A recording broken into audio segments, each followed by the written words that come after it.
The broadcast is now starting. All attendees are in listen-only mode. Hello, everyone, and welcome to the webinar. We're so excited that you could join us today. The title of the webinar, as you can see on the screen, is How to Engage Your Employees with Virtual Mentoring. This is a topic that we're really excited to talk about. We feel like it's really relevant and really timely for everything that's going on right now. We're going to go ahead and get started. My name is Katie Mouton, and I'm going to be your host for today. I'm also going to be joined by two other speakers who we will meet in just a little bit. Before we actually jump into the full webinar, I did want to talk a little bit about Insala. For those of you that are not familiar with Insala, we have over 20 years of experience in the talent and career development sector. We provide software and consulting to organizations looking to implement and enhance their talent development programs for their employees. Our software and solutions are centered around career management, mentoring, coaching, career transition, and alumni. For more information, please feel free just to go to the website. It's www.insala.com. All right, let's get started. A couple of housekeeping items before we jump into the agenda. This discussion is being recorded, and we're going to send out an email later today with that recording. So if you miss anything, don't worry, you'll get to watch it again. All of you have been muted, but we encourage you to participate through the chat function. If you have a question, if you have a comment, we're going to have people watching the chat throughout the webinar so they can respond to you on there, and we're also going to be responding to you throughout the webinar. We're also saving time at the end for your questions, so that'll happen then as well. So if you want to wait till the end to add your questions, feel free to do that. All right, so it's time to meet our speakers. Usually we have pictures of us up here, but we thought we'd shake things up a little bit today. As you can see, Judy's now sharing her webcam. We're all going to share our webcams. We are all at home. Hi, we're all at home. So you get to see a little glimpse of where we're working every day. So Insala right now is fully remote. All of us are at home. And so we're having to use a lot of these virtual mentoring techniques within our own company. So we're really excited. As I said, my name is Katie Mouton. I am the digital marketing specialist at Insala. I've been with Insala for almost 3 years. And I'm really excited to be here. I am going to pass this over to the lovely Judy Corner. Thank you very much, Katie. And, good morning, good afternoon, wherever you're coming from. We're so glad you're here. If you've been at one of our previous webinars, welcome back. And if this is your first one, we hope you're going to find it really, really valuable in what you're doing. I am the Director of Mentoring and Consulting with Insala and have been in the mentoring space for a little over 30 years. So this is a topic I am really, really passionate about and everything that we do. So again, thank you for attending, and I'm going to pass it over to the wonderful Matthew. Go. Oh, Matthew, I think you're muted. Matthew, I think you're muted. And it even had a little bubble that was like, did you know you're muted? Anyways, wait, we'll restart that one again. Hello, everyone. My name is Matthew Heilman. I am the trainer here at Insala. I want to say welcome to a lot of our guests. I see a lot of names I recognize of people I've worked with here for their Insala product. So welcome, everyone. Again, I manage the training here at Insala. I support our clients once they go live, as well as during the implementation process. So Judy and I kind of work in tandem. She focuses a lot on the actual program, and I focus more on the technology. So very happy to be here, and again, welcome. Okay, well, we are now going to disappear so that we can go forward with the rest of the program that you're going to be doing. Okay, so what we want to do as we go forward is talk about our agenda, and what we're going to be doing is, exploring this new normal. And I'm telling you, I know that all of you have been hearing this phrase, the new normal, and what is that? So we're going to talk about that a little bit. And then what we're going to do is we're going to talk about during this new normal, which is kind of uncertain for everybody, how you can engage your workforce more, because just because things are different doesn't mean you don't want to keep your workforce engaged. And then what we're going to do is then we're going to talk about this concept of virtual mentoring and how it's a great tool to engage your employees through this moving forward. But before we get too started, Katie, will you take us through our first poll? Absolutely. All right. So our first poll, let me go ahead and launch that. Let's see. Ooh, I might want to select it. That would be helpful. All right, launching the first poll. Okay, so what percentage of your workforce is currently remote? As I said, Insala is 100% remote. You all just got a glimpse into our home offices. So what percentage of your workforce is remote? We really want to know this so we know who we're talking to, and we can kind of tailor our conversation to you a little bit so it's a little more personal.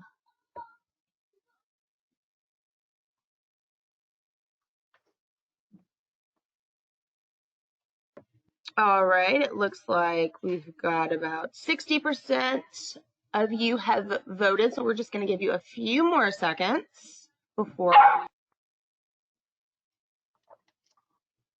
I don't get to vote. That's a little disappointing for me, but that's okay. No, we're not allowed to participate. I'm clicking it. I'm like, I want to join, but no. Okay.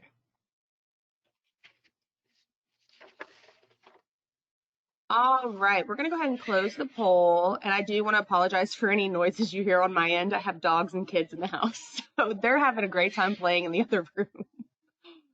All right, I'm going to go ahead and close this, and I will share the results. All right, so it looks like 55% of you, 100% of your workforce is remote. 36% have around 75, 4% around 50, 2% around 25, and 2% no remote employees.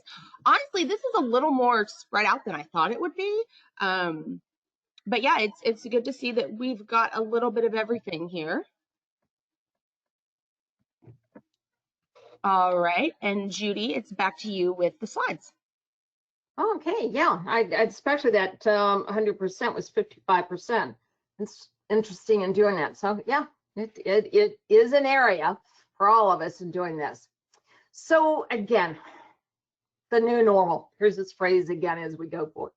And you know, we know that COVID-19 has been the big change on how we work.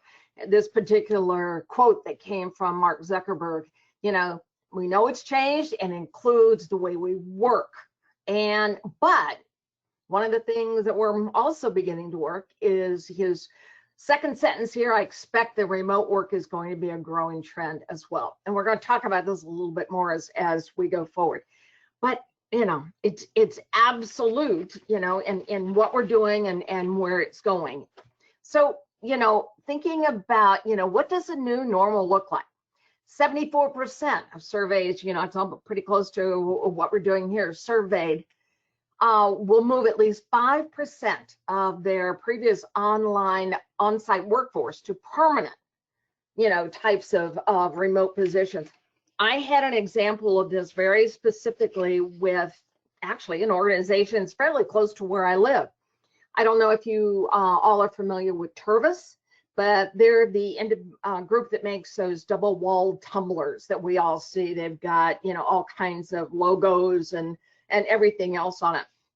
But basically what they did, they had a 12.5-acre website that was in Sarasota County here in Florida, and they put it up for sale. And the reason for that is they used to have that particular building that they were in had 119,000 square feet of space, manufacturing, and 38,000 of that 119,000 was devoted to office in doing that. And that's a big percentage of what they were doing. They now have decided that they're going to move to a new manufacturing facility. It's only got 80,000 square feet. They have known what that's going to, you know, lessen their expenses and what they're doing. And quite honestly, this came from their employees, people saying, you know, we actually like this a whole lot better. In fact, what they felt like overall was they felt that it was a benefit to their culture, the quality of life for people working at Tervis. And the other thing that they saw was the fact that, you know, now we can recruit talent from anywhere in the world and give people a whole lot of flexibility. So, you know, this is some of the things that we're seeing and that new normal. And Matthew, as you've talked to clients, what are some of the things that you're seeing? Yeah, definitely what you were saying about finding new talent, not in one specific location. It's letting us know that, okay, well, my team that was all based in Dallas, now we're spread across the Metroplex. Well, what's the difference between someone working together in Dallas and Fort Worth compared to someone working in Dallas and New York? Definitely, I'm seeing more and more of that. And the big issue thinking about that, though, and that's what we're here today for, is to discuss, well, when you're bringing on new employees, it's a whole different ball game. When you've all been working together, you already had a rapport and you were able to connect in a physical presence. That's one thing to transition to online, but when new people are added on, that's when the new normal gets a little trickier, because they weren't used to your old norms that you had and the way things worked in an office. So not only are you adapting to a new employee at a new organization, but what does that look like now that they are 100% remote compared to originally being in an office? Yeah, and you know, that really is very interesting, because just this morning I was reading a particular article, and what it was talking about is one of the new things that's coming up is the fact that people are now, as they're bringing people back, that they're doing and using this as re-onboarding. So it's not just the original onboarding, but it's a re-onboarding. So it really, you know, goes with that in what you're doing and taking that up. So let's see, just wanted to check on something here and make sure we had a couple of questions. All right. Okay, so going on from there, we're talking about these, you know, different companies and what they're doing. We've got, you know, some examples here of organizations that are shifting to this remote workforce. In fact, one of the things we said, we'd mentioned some more about Facebook that's going on. They have now found that probably better than 50% of their workforce is going to continue to work remotely. And some of the comments that were coming up from individuals there was the fact that they liked the idea. They, you know, a little concerned about in the beginning, but they liked. But one of the things that they really brought up was the fact that, you know, similar to what Matthew was saying about Dallas and New York, they're now saying we don't have to live in the cities of Seattle and LA and New York and so on, where the cost of living is higher. We now can move to other areas of the United States, as one person put it, that are a lot more cost effective and actually offer my family a work-life balance that's going to be a whole lot better, you know, in what they're doing. And I see I've got somebody here that's got their hand raised. Just want to make sure that I'm catching everything that's coming in. Okay, whatever it was. Okay, guess we got it in doing that. So again, a lot of companies are looking at this working remotely as COVID-19 kind of started, but they may decide they want to continue this and what they're doing. So you've got this, you know, workforce that is working more remotely. And how do you make sure you keep them engaged? Because again, you know, it isn't about the real estate of where someone's going to work, but it really starts thinking about the products you design, how teams collaborate, how companies are actually going to be run moving forward. And I thought this was a great quote that came from Aaron Levy in doing this, and it's very, very true in how you're moving forward. So, you know, we've got this new thing, and we're just going to keep thinking differently as we go on. So again, what does working remotely do, and how does it actually affect the employee engagement and what it does? Well, here's some things we do know. First of all, there are increased stress levels in what you're doing. And it's, you know, people getting used to it. And a lot of it has to do with change, just people learning how to deal with a new way, you know, of doing something and taking it forward. We also know that sometimes people feel disconnected. Again, Matthew brought this up in what he was doing, that, you know, if especially if you are a new person that has, you know, come into the area and you're saying, this is a whole new culture for me. How do I do this? And so feeling a little disconnected. In fact, 70% of remote employees reported, you know, that they felt kind of lonely working from home. I mean, you know, we're sitting there. And, you know, another thing that can affect employee engagement is the inability to unplug. And, you know, one of the things that people were saying as a positive was, you know, I really kind of like working remotely because I'm finding I'm saving money on clothes. I don't have to buy certain clothes that would be a part of the office. I don't have to, you know, buy lunches or, you know, a lot of money spent on eating out. I'm in a situation where I'm saving money on gas. It's less commute time. But the other part of that then is people are finding, you know, what I'm also doing is I find I'm starting earlier, might be working a little later in what I'm doing. And sometimes that feeling that they can't unplug when they're actually okay, I'm sitting in front of the computer, so I can't really, you know, get up and take too much of a break or unplug in what I'm going to be able to do. So that can be, you know, one of those things that affects the employee engagement. And then there's new distractions.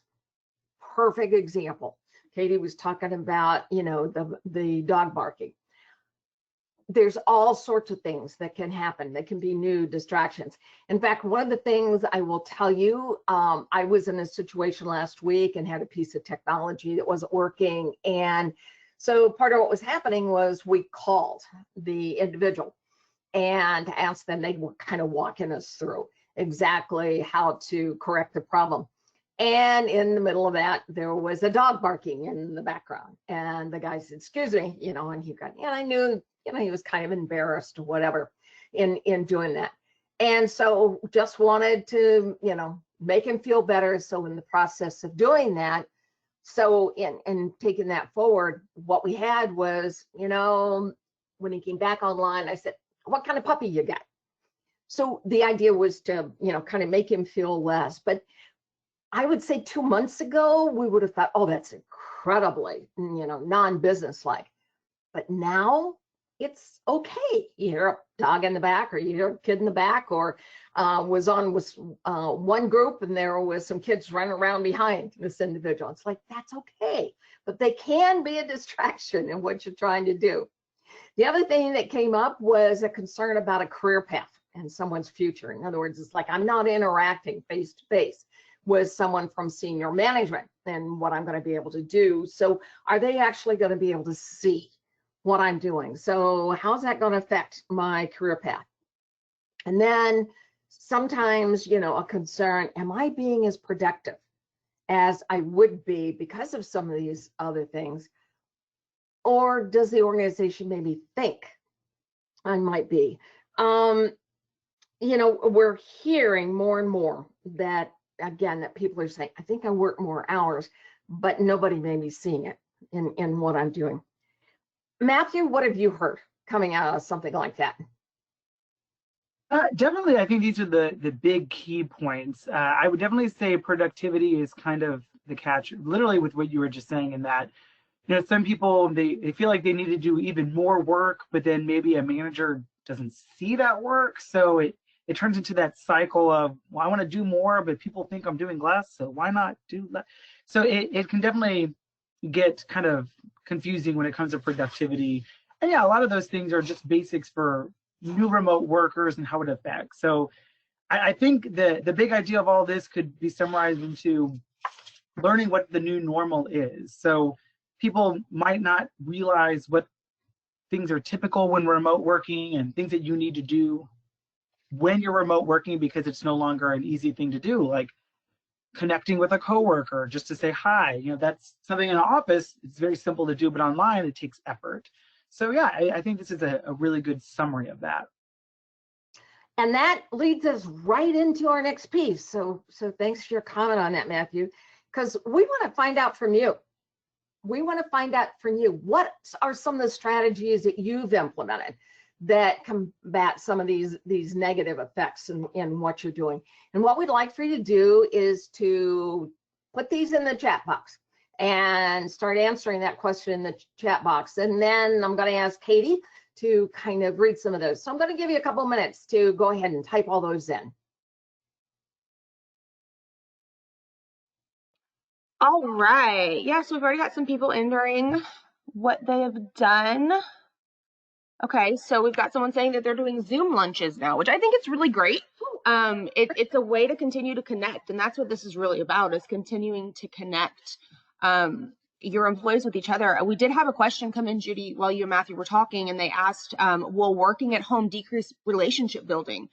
And that's what this is all about. And the strategies that I'm seeing come in right now is what's going to help increase that engagement, continue to build these relationships. So, we've got them coming in. We've got quite a few. Okay, so someone says they call at least 2 of the remote workers every day, weekly Zoom meetings with the team, conduct regular check-ins to just connect, which I think is great. Personally, I'm here with 2 young children all day, so having an adult conversation is a beautiful thing for me. So yeah, checking in to just connect and not maybe talk about something with work is awesome. Someone says spend a bit of time in nature. That's a little different, but I love it because you can get out of the house and kind of be out there in the world. Committee meetings, virtual meetings, a lot of Zoom meetings. Lead meditation and stress relief sessions. That's really great. Yoga, phone and text check-ins. We're getting a lot of the same things. A virtual happy hour. Someone says virtual happy hour, and Sala does that as well. Virtual happy hours are a lot of fun. And again, it gets you connecting with your team without it being in a working, I want to say working environment, where you're talking about work. And Katie, I'll hop on that too. When a lot about the communication, and that's wonderful, but something to also just think about is when it comes to that, just think about how it would work in person as well. The reason why I'm mentioning that is, when this first started and Salah had a plan that we were doing a weekly happy hour, and that was going well. And then after a couple of months, the vibe changed here at the office, and people were kind of thinking of it more as a meeting. It wasn't a check-in anymore, it was a meeting. So we didn't just say, well, this is what we're doing. This is what we decided 3 months ago. We immediately made the change. We changed up the frequency. We changed up the agenda. We changed up the idea. So remember, these communications, just because you were doing it 3 months ago, always take a moment to reconsider, well, is that the best way to move forward, or should I change it up a bit? Absolutely. I think reevaluating those strategies is really important as you move along, because this isn't going to work for everyone the same way. And also, I think something that's really important that I'm seeing a lot of is people having these individual conversations. It's really important to see your employees as individuals as well. So while I might enjoy that adult chat every once in a while, and I enjoy someone calling to check in with just how things are going with me, Matthew might not feel the same way. He might prefer the group meetings. So it's really taking everything into consideration. Yeah, someone just said not all introverts enjoy this stuff and can become quieter and quieter and harder to connect to. You're right. And Matthew is an introvert and I am not. Go figure. But so we both like to have that communication and those strategies a little differently for ourselves. So keeping that individual in mind is really important as well. Yeah, I'd probably say today was one of the first days I've turned on my webcam since this started. I know everyone's seen those articles about Zoom fatigue. I definitely get that. It's one thing to communicate with people just talking, but having a camera on, it's the same reason I prefer text messages over phone calls. So yeah, definitely remember that just like when you're in a face-to-face situation in an office, everybody needs different communication styles. Don't say, well, we're all online now, so everybody's going to get the same. We need to change it up again and to adjust for everyone's communication style. There is something that someone said that I do want to point out before we move on, and I know we need to do that. But someone said it's harder to initiate and make connections to new employees I didn't know previously. I can completely see that because you're not on a personal level with them. That's so much easier to do in person. So I think it is. It's making sure you have a lunch with them virtually. but have a lunch with them. Turn on your cameras. Some people aren't comfortable with it. My camera is usually always on.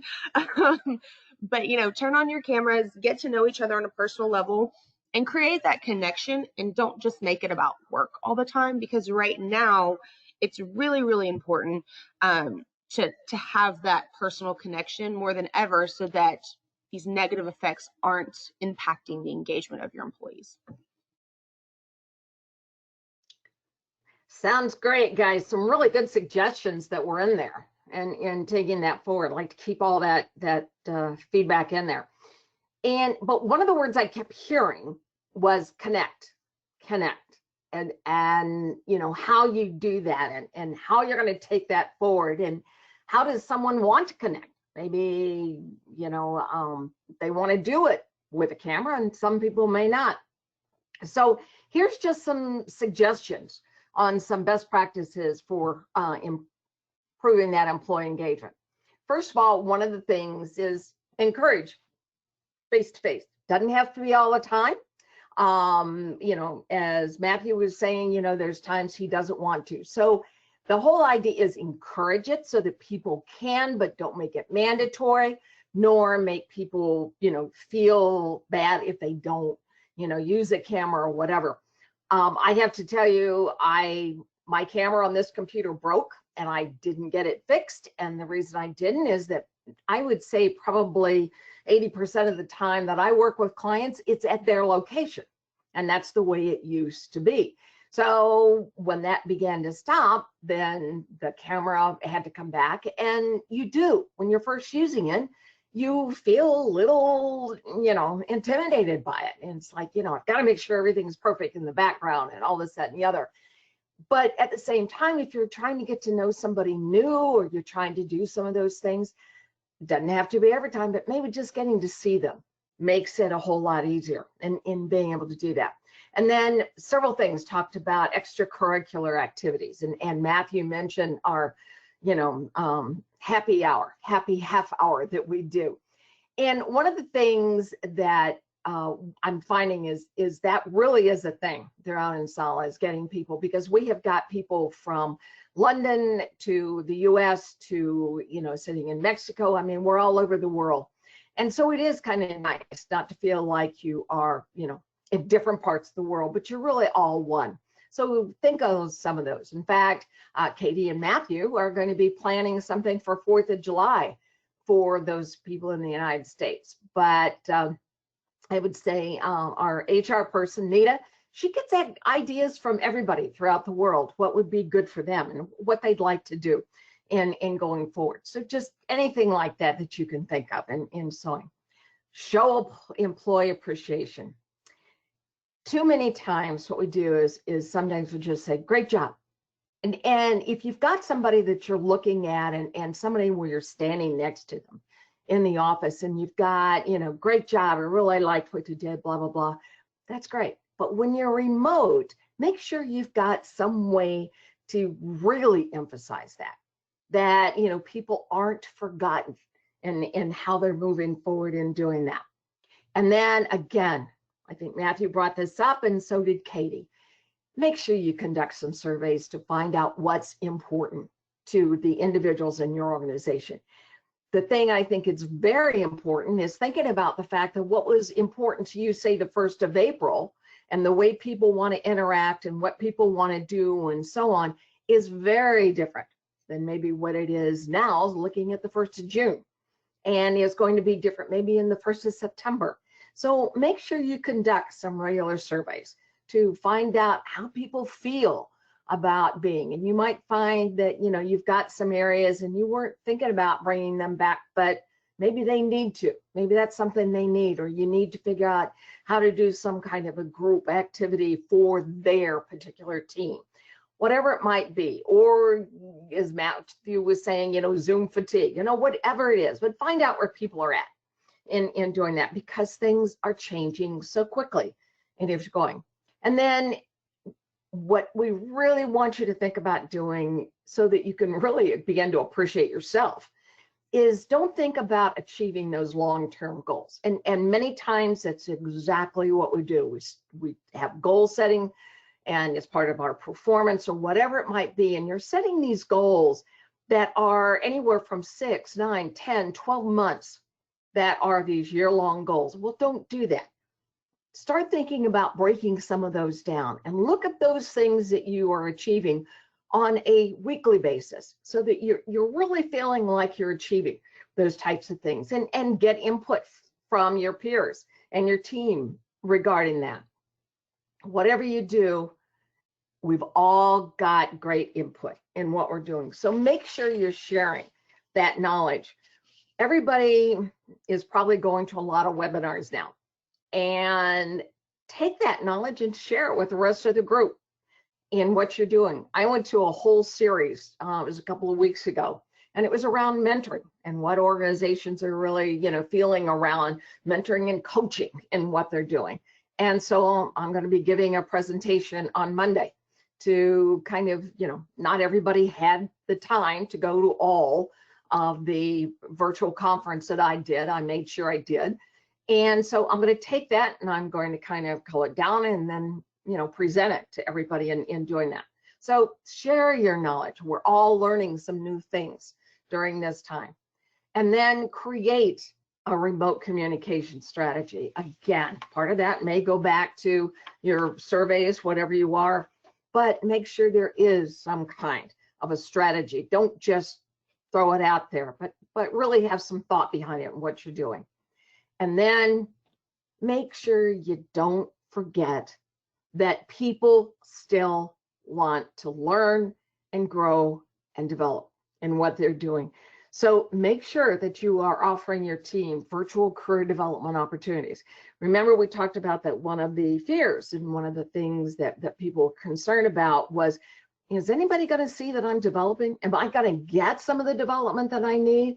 If I'm not physically going to a training class and I'm not sitting in a classroom, am I really going to get the development that I need in taking that forward? So again, make sure you're offering some career development opportunities in what you're doing. So one of the things that we believe is a strategy and is an incredibly important strategy in what we're doing is mentoring. We talk about virtual mentoring or distance mentoring, and we at Insala have been talking about the concept of distance mentoring for well over 20 years, and how important it is.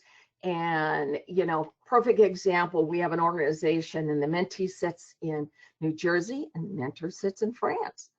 Now, probably could have found a good mentor for that individual in New Jersey, but the very best mentor was sitting in France. So again, we really believe that one of the things that becomes important is mentoring, and true mentoring, not just talking on the phone or, doing that, but having a true mentoring partnership with an individual. Because one of the things that's really important to understand through all of this is things have changed. They've changed the way we work, but they've also changed the way we engage employees and the way we learn. So we've got to keep those things in mind as we go forward. Again, Matthew, I'm going to kind of put you on the spot. And what are some of the things that you've talked to people about that they think are the biggest things about the way people are learning in doing that? It's definitely, it's working with another person. And I know that's ironic because a lot of people right now, especially in the L&D space, they're saying, well, this is when e-learning should take over. This is when we should just put some courses up and PowerPoints, have them look over and move on. And I would definitely say from the point of view of learning, it's really about making that connection with another person, because again, it's some of the things that I'm learning about are not necessarily technically based. So we're talking soft skills. I mean, of course, I can learn how to use Adobe Articulate by watching a webinar online, because that's a tool, that's a skill, takes practice and time. But when it comes to learning, those soft skills or leadership development, communication, this is another time. Sorry, I'm starting to ramble a little bit, but this is a great way to make those soft skills happen, because one of the soft skills in order to make this happen is communication and working together. So I think really having another person, either through a Zoom meeting or a phone call, right there you're already practicing some learning soft skills experience, but it's also helping make someone feel comfortable in their learning environment while they're trying to learn something new. So I know there's a little bit of ramble, but the long and short of it is this is a great time to have those communications between two people. Don't just think that a PowerPoint or an e-course is going to promote learning. That's just a tool, not the answer. Great, thanks, Matthew. I appreciate that. And to kind of go off that, was working with a client, and their issue was the fact that their e-learning, and they'd spent a lot of money on it, wasn't working as well as they wanted. So what I did with the client was we went through and their actual e-learning courses were fine, but here's what was missing. And it was that connection, and a little of what Matthew was just talking about. So what they were doing is they went through the e-learning, but there was no way really to ask questions if they got stuck on something. There was no way that they could kind of, ask somebody something that concerned them, or how does this happen, or whatever. And especially as Matthew mentioned, around some of these softer skills and the leadership skills, and as someone said, they're not soft skills, they're vital skills in everything that everyone's doing and going forward. But there wasn't any chance to really interact with anybody.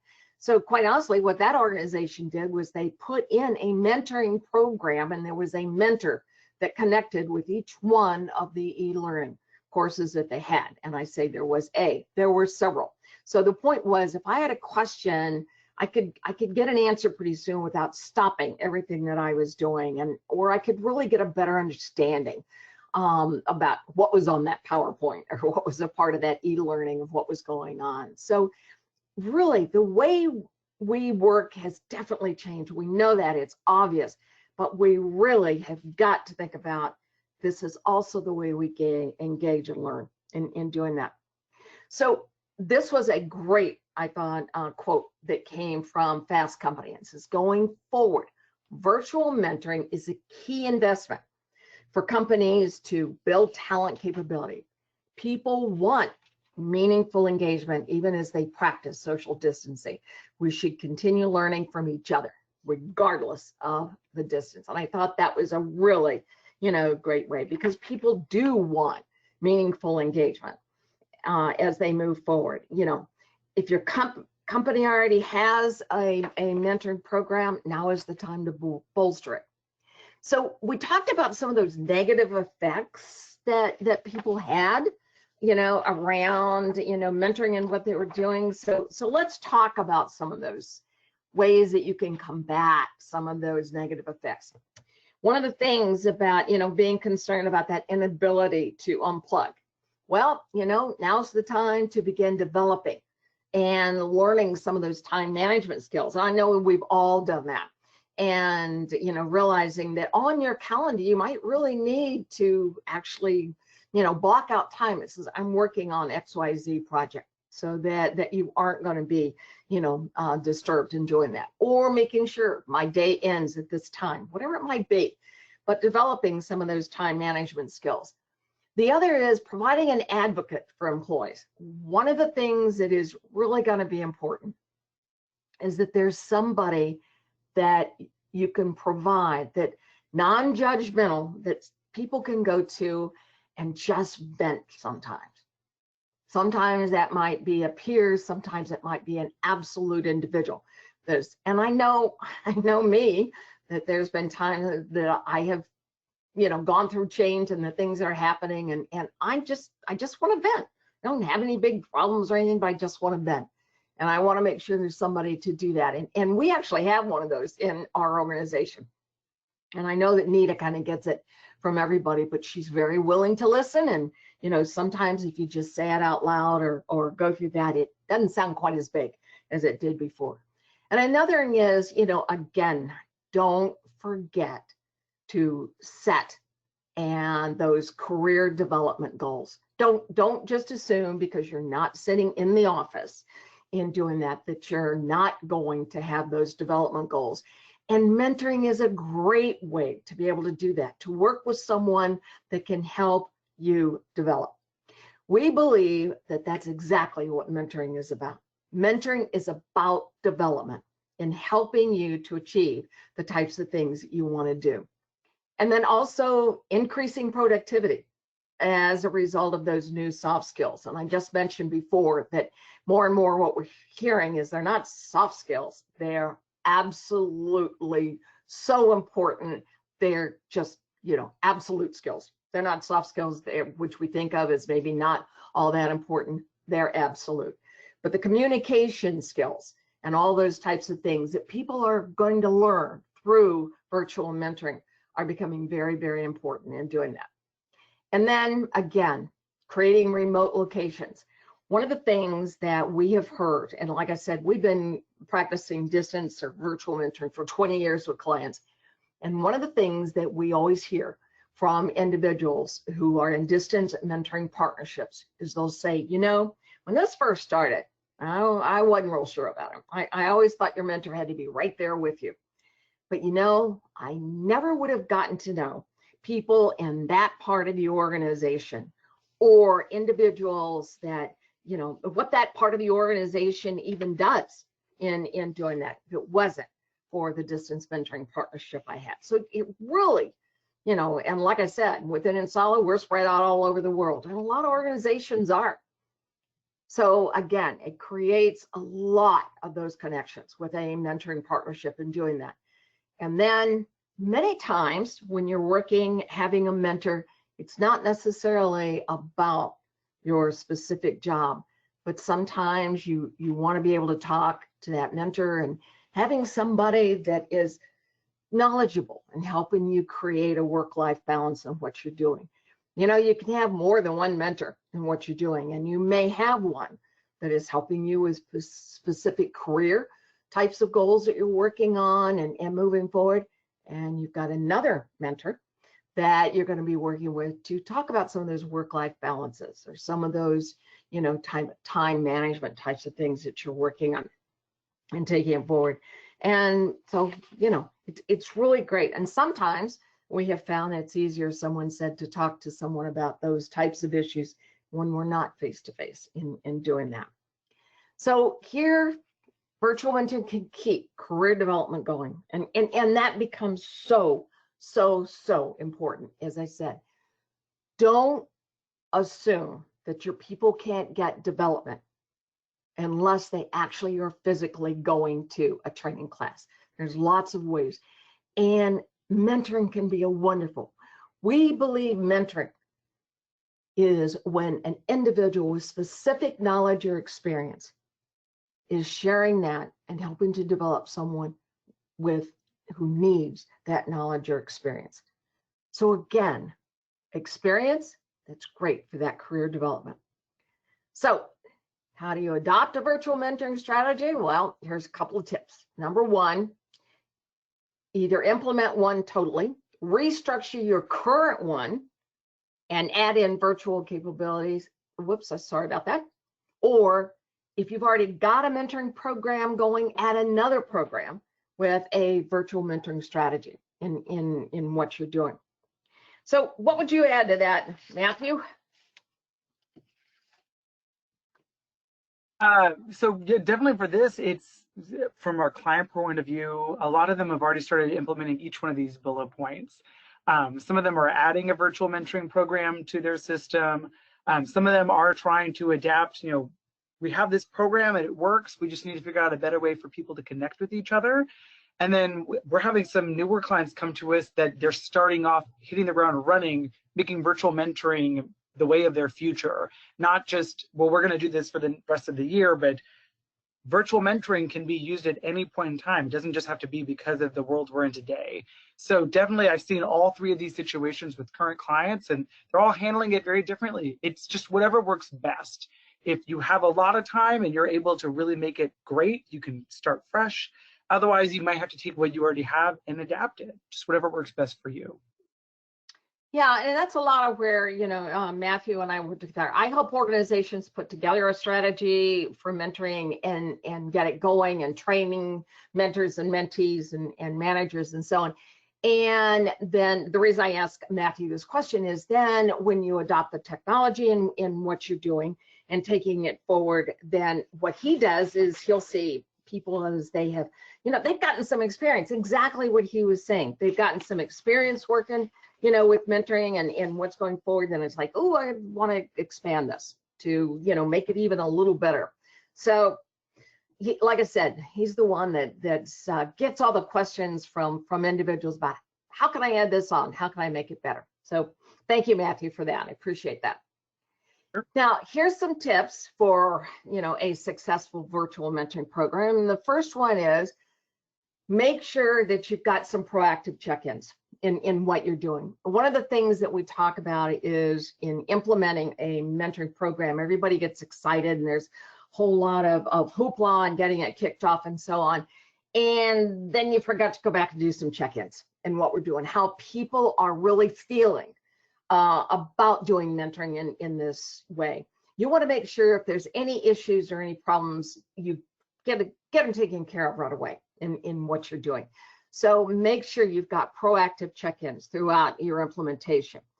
I can tell you right now that having technology to help you administer your mentoring program is so very important. To me, technology keeps your program from becoming an administration nightmare and taking over, and suddenly you're forgetting what mentoring was all about. So, make sure that you embrace mentoring technology. Technology is not mentoring, but I'm telling you, it really helps to make your strategy real and being able to implement that going forward. Provide thought leadership for successful relationships and partnerships in what you're doing. That, people really do, get training, that they understand what it takes to be a good mentor, a good mentee, to be a manager that has individuals that are in mentoring partnerships that are reporting to them. So make sure you've done all of the things to have good, successful relationships. And then make sure you include everybody in what you're doing. You're much better off if you want to do like a first phase or something like that, that you can just say, okay, we kind of want to, don't make it a pilot. Don't make it a pilot. Just, you can call it a first phase, and then see how it's going. And then is there any changes we want to make? And then make sure you can open it up to everybody. And because you don't want to leave people out that could really, really benefit from this type of thing. So what we've talked about now is this concept of virtual mentoring and how to actually use it and engaging. So we've talked about how important it can be, how great it can be. And the next one we're going to do a week from now as we go forward is actually how to create that virtual mentoring program and all the things you want to make sure that you've got included in what you're going to be doing. So at this point in time, we want to take some questions. And what I've done here, and Katie, I'm going to kind of turn this over to you, but what I've done here is, I know that sometimes when you get close to the end of a webinar that people have to go and they have to things. But if you have a question and we didn't get to it throughout today, you've got our emails, mine, J Corner at Ensala, or M Heilman, and that's Matthew's. So Katie, I'm going to turn it over to you now. So yeah, we did have a question come in, and I answered it in the chat box for this person, but I wanted to get y'all's thoughts on it. Someone asked, what do you say to mentees who are interested in increasing their networking capabilities, but feel like it may be stifled because we are all or mostly remote workers? Okay, I'll take that first and I'll hand it over to you, Matthew. One of the best, I would say, gifts that a mentor gives a mentee is access to their network. It's a great gift, but you've got to make sure, if as a mentee, that you are very clear about what it is that you want to develop. And so if you're saying, I specifically want to develop a network in what? In a specific area, based on what kind of development activities, what kind of network do you want to create? Do you want to just say, I need to know more people that understand this particular technology or this particular product or whatever it might be? There's got to be a reason why you're wanting a network, just to get to know people. And then again, make sure that you can find somebody, but be specific. Matthew, any input you've got on that one? I think that pretty much covers it. It's the idea that a lot of times people get confused when it comes to mentoring relationships, that the mentee is driving the relationship. So you can't just go up to a person and say, develop me. It's not quite how it works. But I really like your networking example, because it's also something that when people think of networking, again, that's kind of a vague thing. And maybe networking, maybe you want to work with your marketing team, because I know our marketing team is amazing at networking. But maybe if it's networking to make sure I'm working together with other parts of our team and building rapport with clients, and that might be your account management team. So yeah, it's definitely, as a mentee, making sure you're breaking it down to know exactly what it means, because once you know that, it's very easy to connect with a mentor. Great. All right, we do have Anything- another question. Okay. All right, so why do you advise not to launch a pilot version? Yes, it's one of my things. The reason I didn't say not launch a pilot version, I said don't call it.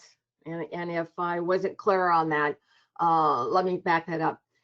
We suggest you do not call it a pilot. And here's the reason.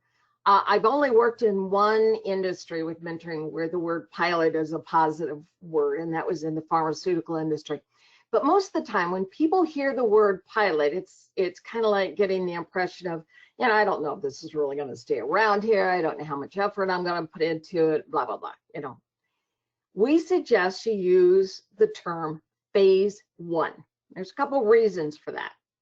First of all, there's nothing that says you can't have a phase one with just a certain amount of mentor-mentee partnerships that are involved. So that, it's logical so that you can, kind of get your arms around it, be able to, evaluate it, see if there's anything you want to change and so on. But if you say phase one, and I would say that in phase one, there may be some people left out that really want to be a part of the mentoring program. So if you say phase one, that leaves the impression with everybody, there's going to be a phase two. Another reason that we believe it's important to call it phase one is that when you're saying phase one, you really are telling people this is something that is not going to be the flavor of the month. This is something that is going to become a part of our organization, part of our culture. It's got a lot more permanence to it by saying, phase one, than by saying this is going to be a pilot program in what we're doing. Anything you'd add, Matthew, to that one? Nope, that's a perfect summary of that. Okay. All right, we have lots of questions coming in. I know we're getting towards time. We're going to answer as many of these as we can if y'all want to hang on with us. If not, thank you so much for joining us. And we really hope to see you next Thursday at part 2 of the webinar series. All right, so next question. We're in the beginning stages of implementing our virtual program. We have 27,000 external clients and 4,500 internal employees. My team is focusing on those in the field. We're an independent broker dealer. Where would you suggest we begin? Technology is going to be an absolute in this scenario. So first off, great that you're including technology, especially with that many people. But Judy, where would they begin if they're in the beginning stages of implementing their program? And I know this might be something that we're going to talk about next week as well. Absolutely. Yeah, we are going to talk about it more next week. But to give you kind of a quick answer, start internally. Don't start mentoring partnerships with your external clients until you feel comfortable about what you're doing internally. And here's the reason I'm saying that. One of the things that we say about mentoring is, the good news about mentoring is it's thousands of years old. And the bad news about mentoring is it's thousands of years old. And the reason we say that is there's a lot of different perceptions and sometimes historical misperceptions about mentoring in doing that. So the point is, you got to make sure before you start going out to clients or people external to your organization that you're real clear with the individuals internally. They understand what a mentor is. They understand what a qualified mentor is. They understand the role of a mentee. They understand what mentoring means. So I would suggest you always start internally. And I agree with Katie. Glad you're going to be, for that many people, you're going to be doing technology and doing that. I'm just kind of leave. Matthew, jump in when you there's something else you want to add. I mean, definitely, I'm all about the technology, but remember, technology is a piece to your puzzle. The technology supports your program. The technology isn't your program. So I work with clients all the time where they say, well, what can I make the system do? And my answer to that is always, what do you want the system to do? So whatever technology piece that you're using, I know at least at Insala, we can make it happen. It's just more important that it's supporting your program. It's not your program supporting the technology. It's technology supporting your program. Yeah, I think it's a great way to put it. The technology supports the program. Yeah, great way to put it. All right, I think we have time for one more really quick. Sometimes I am sorry, it moved. Sometimes I am appointed a mentee who is not my employee. How do you manage the mentoring when the person is interested in next level opportunities? Well, I talked about in the beginning, you have got to set your program up. One of the things we suggest, all those different perceptions and sometimes historical misperceptions about mentoring. You have got to have a marketing program. You've got to have, so that people absolutely understand what you mean by mentoring. That mentors understand their role, mentees understand their role, and you really have got to do this and set this up. One of the things that we suggest is you have got to be careful, because too many people think about mentoring as promotion. And if I'm going to mentor, I'm going to get promoted in what I'm doing. So we suggest that you make it very clear when you set up your program, when you market your program, everything about you communicate in your program is that mentoring is about development. Now, if that development helps an individual to go on to more complex assignments, I make a point of not even using the word promotion. I use the phrase more complex assignments. That's great. But you have got to promote this from the very beginning and position it that it's about development and doing it. And that's the only way you're going to get through that, so that you get through all those historical misperceptions that everybody's got. Okay, I know I said no more, but I'm going to give one more. Okay, so someone did ask specifically, and this is about Insala software. So I just wanted to give us a chance to answer this. So they said, we have a mentoring program in place for 5 years now. How can Insala help us with streamlining, expansion, etc.? I'm going to shoot it over to Matthew on this one. Absolutely. Matthew, if you can just touch a little bit on how our software helps to support a mentoring program, I think that would be really helpful for everyone to understand why we do suggest having software as part of your plan. Sure, and definitely, I apologize. I'm not a salesman. I'm really good at teaching, but not selling. I would probably say the number one thing that comes to the software is that it supports the overall facilitation of the program. It gets rid of a lot of micromanagement. It makes it so that you can focus on the program, and the system is sending out those invitations to events and check-ins and reminders. And and one thing in particularly is, for a lot of mentoring programs, you can't just match and say good luck and then not talk to them again for a year. So the system has the ability to send out occasional 1 month, 2 months, 3 months after relationships have started to say, it's been 3 months. Have you done this? Have you done this? Don't forget this resource. So it's something that you build up front, and you just have it so that the system pushes it out.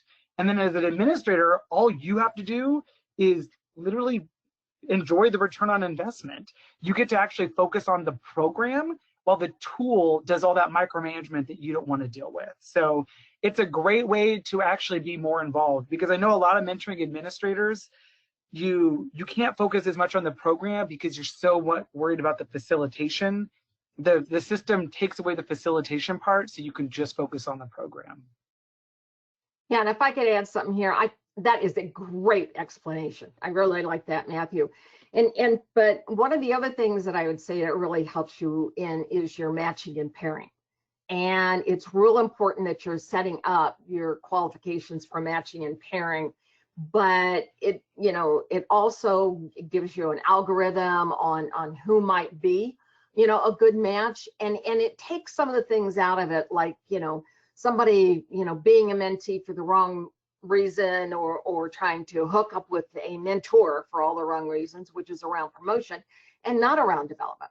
So in the very beginning, one of the great things about the technology is that it helps with that matching and pairing, whether it is self-matching or, you know, facilitated matching in doing that. So it's kind of like that front end. And then after that, like Matthew was saying, it really, I like the way you put that, Matthew. It allows the administrator to concentrate on the program instead of having to get in the details of administration.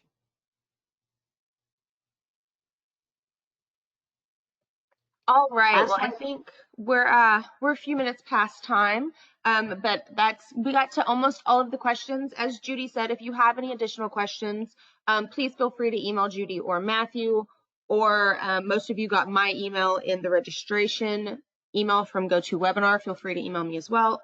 Also, if you'd like to connect with us on LinkedIn, we love to network, like Matthew said, especially me. So feel free to connect with us on LinkedIn. We'd love to continue having this conversation with you. And I hope to see all of you next Thursday at part 2 of our webinar. Thank you so much for joining us. I hope you all have a great day.